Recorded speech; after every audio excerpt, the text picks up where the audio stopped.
We are in these weeks of the approach of the beginning of Great Lent. And already we've entered into the season of the Triodion, the book of the three odes, which characterizes Lent, which gives us our direction for Lent. This is our guidebook. Spiritually, it will take us. Soon it will take us into the first week of Lent, when we will sing the great canon. And in these weeks when we approach the great fast, we come to this theme of exile. We should, of course, if we'd have had a vigil, Nariakach, we would have heard during the vigil, when we start singing this 136th Psalm, 137 in Western numbering.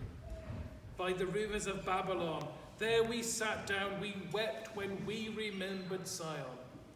And throughout this beautiful psalm, despite some of its violent imagery, we have this idea of exile. We have the contrast of Babylon with Jerusalem. And of course, when we sing of Jerusalem, for us in this psalm, we're not singing of the holy city. We're singing of the kingdom of God. We're singing of the eternal Jerusalem. And so this psalm, which for those ancient exiles from Jerusalem was an expression of their loss, of their sorrow, of their trauma, that they had lost their home. They had lost the sacred center of their world, and they had been exiled and taken to a foreign country where they were oppressed, where they were mistreated. And in this psalm, they sing of this. They say, how can we sing? How can we celebrate? How can we be joyful when we remember everything that we have lost? When we think of Jerusalem and we see ourselves in this foreign and alien place, how can we be joyful? How can we be happy? It tells you, instead of playing their harps, they hung them up. They threw their instruments to the side and said, despite the taunting of those who were around them, go on, sing us one of your songs of Sion. This wasn't a musical invitation. This was mockery. This was to bully and belittle them. But no, they put aside the instruments and they wept and they mourned for what they had lost. I think for us, it's very obvious what this symbolizes. Very soon we'll be thinking of the exile of Adam and Eve from paradise. And that theme of exile that we hear in this beautiful psalm will be one which we will think about. Adam and Eve, who were planted in Eden and given everything that they needed. And yet they lost it and they were thrown out and they were barred by that angel with the flaming sword. They were exiled and they knew the loss that is in this psalm. And then we come to today's gospel. A gospel about exile. At the beginning of the exile of the young man in this gospel, let's be clear, he did not know that he was exiled. He did not know what he'd lost. When he went away from home, he was happy. He was free. He had money. He had spending power. And we can guarantee that with his wealth and his spending power, wherever he went, we know that he probably had lots of so-called friends as well, surrounding him, very keen to help him spend the money that he'd been given. Very happy to help him celebrate, very happy to help him drink and go to entertainment. So this man did not know he was in exile. He thought he was very lucky because he'd gone to his father and we know what he'd said. Basically, instead of me waiting for the inheritance that I'll get from you when you're dead, wouldn't it be nicer if I had it now? Many parents would probably say, no, get lost. No way. Particularly parents with young children, particularly perhaps parents with young sons. No way am I going to give you this money for you to go and make a mess with. But no, the father in this parable, quite the opposite, is not like this. And let's face it, probably the greatest gift that this young man has in this gospel isn't the financial wherewithal to go off and do whatever. The gift that he has is freedom. Because a parent could easily have said, no way.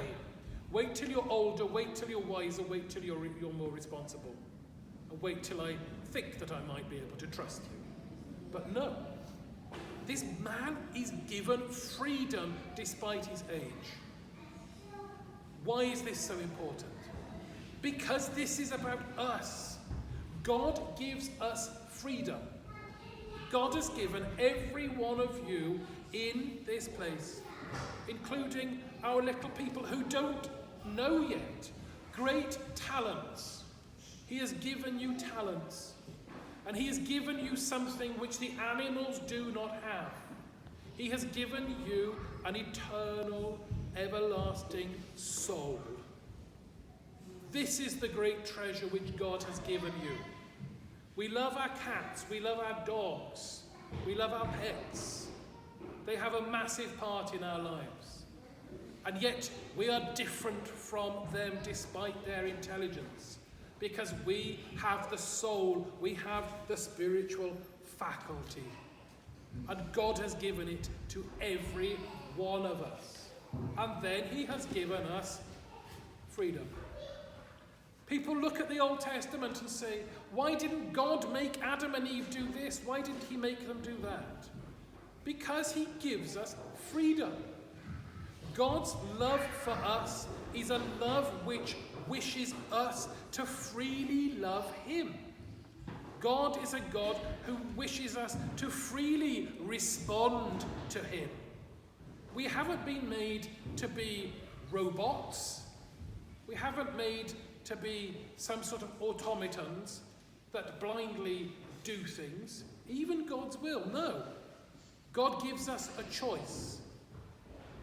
And this young man was given choices in this, just as we are. And this young man, we know, made a mess of things. This young man who didn't initially know that he was exiled. For him, it was like being in Monte Carlo. He went and he was able to do such wonderful things with the people around him. For him, there was nothing bad about this. It was a wonderful experience. And yet we know, reading the gospel, that this young man was a slave. He was more of a slave than anybody that worked for his father. He was enslaved to his passions. He was enslaved to his appetite. And even whilst he thought it was wonderful, he was exiled. He was exiled from the father who had given him all of this wealth. And if we're honest, we have to say that this young man lived as though his father was dead already.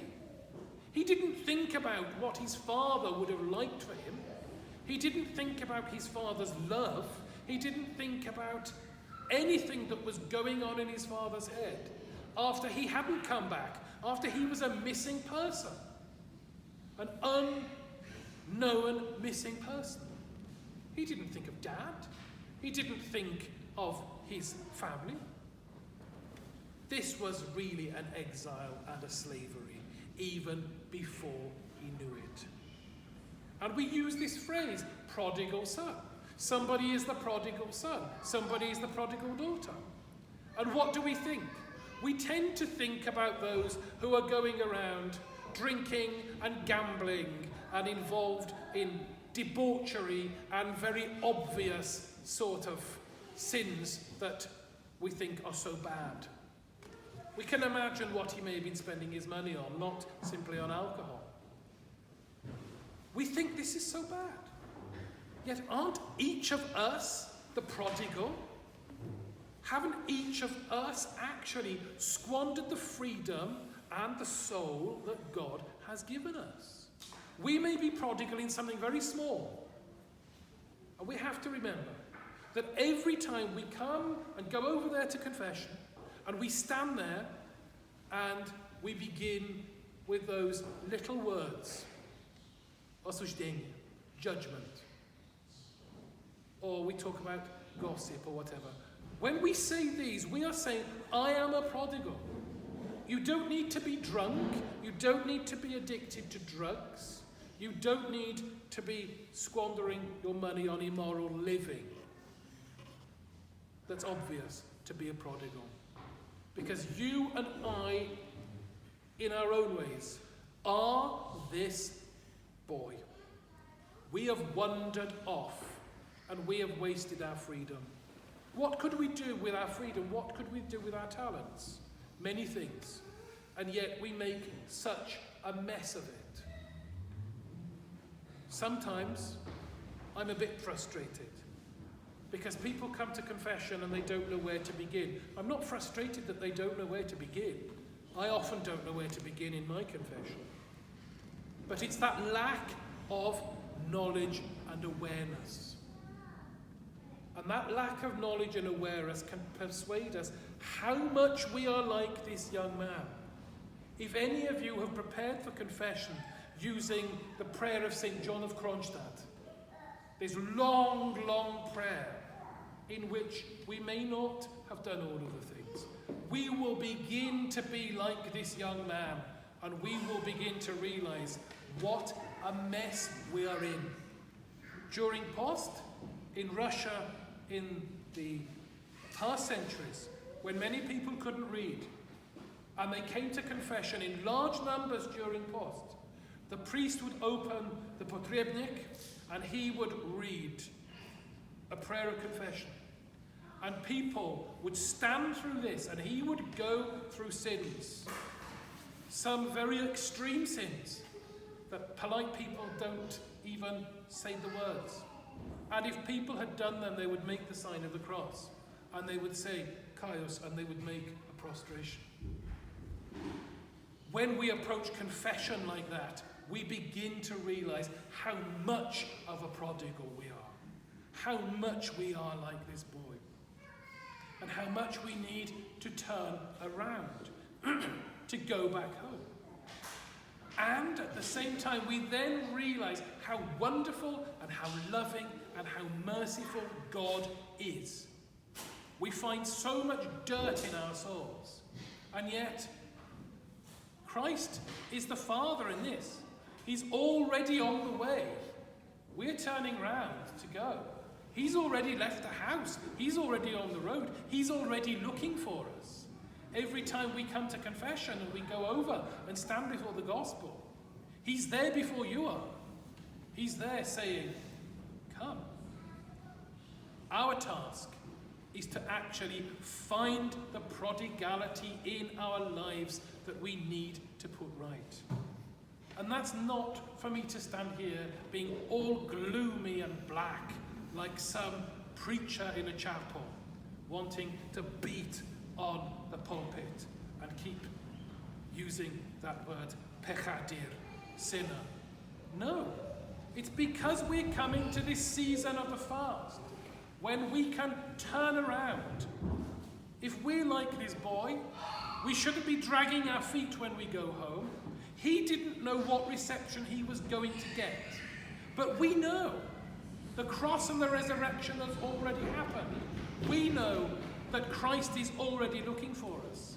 We don't need to go like the surly teenager with our hands in our pockets looking down, dragging our feet and worrying about what greets us when we get home.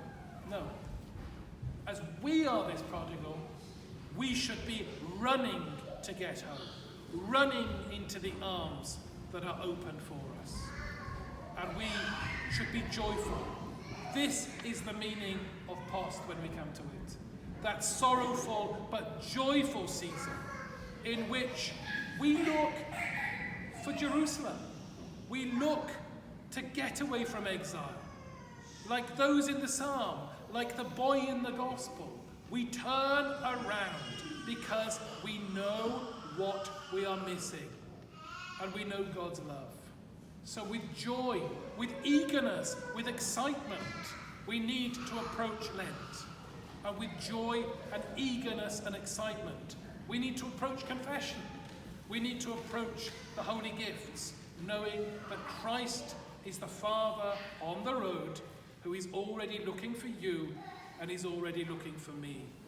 And whatever we've done, he is there waiting for us to kill the fatted calf, to put the ring on our finger, and to put the shoes on our feet.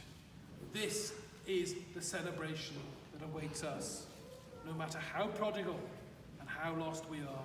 If only we have that wake-up moment and we turn and say, Father, forgive me.